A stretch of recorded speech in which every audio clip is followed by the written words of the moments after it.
The latest phase of the Through the Roof project has been focused on the Nash staircase, and high above me, some of the most intricate work of the project so far has been taking place. During the summer, another conservator and I spent the whole of the summer, or most of the summer, conserving these scales, these plaster scales on this dome in the Nash staircase. It took us almost 2 months to do, and the reason it took so long is that there are over 11,000 scales in this space.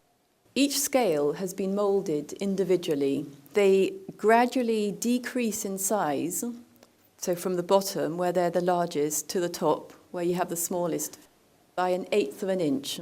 Each plaster scale had to be cleaned individually.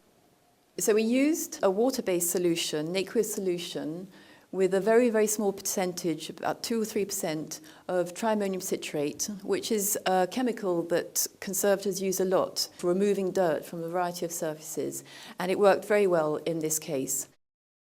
These plaster scales were originally painted pink, and then we think in the 1920s they were repainted with a much cooler, much greenier colour.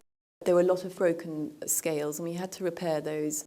You can be focusing on mixing paint or mixing plaster to mend the scales and then look at the scales, and I found a few times that they were completely out of focus and I just couldn't focus on them because of this funny optical illusion. So it was a space that did drive me a bit crazy.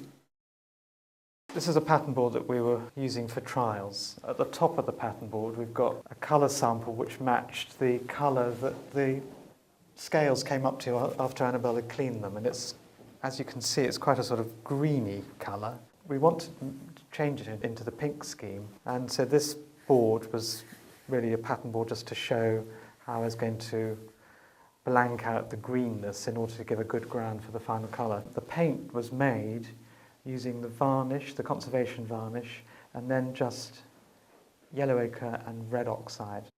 The incredible thing is that we've used incredibly little pigment for all of the whole job. The mixes that I've used is, I mean, you can count it in teaspoons. I mean, it's tiny amounts. It goes a hell of a long way, which is incredible. But it's the thinness of the paint has actually caused quite a lot of problems in the application because it's so thin, and we're having to work over what is quite an uneven surface. Today we're going to be putting on the second coat, which is going to be basically giving the intensity of the pink, the right pink colour that is needed. This coat will be slightly more challenging because it's going to be more varnish rich because we've got to give it a slight sheen, and we've got to work incredibly fast in order to keep the wet edge because you can't let any edge dry, and we've got to move quickly. So once we're underway, there's no breaks, there's no chatting, we go. Although these little scales are quite dainty, and obviously as they get up to the top they're even smaller, you can actually, well, you have to work quickly and with large brushes. You can't just paint a scale individually and then move on to the next. You've got to be fairly brisk about it. And it's incredible how big it feels once you're working, because when you're in the moment and you're doing it, it feels like it's never going to finish. So it's quite, you know, when you actually meet up again, because we go in opposite directions, we start in the same place and then we move around anti-clockwise and clockwise, and then we meet again. When we've met again, we can see each other.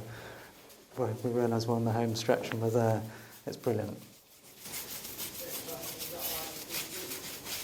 This is just such an amazing space because it's a rare survival and therefore historically important.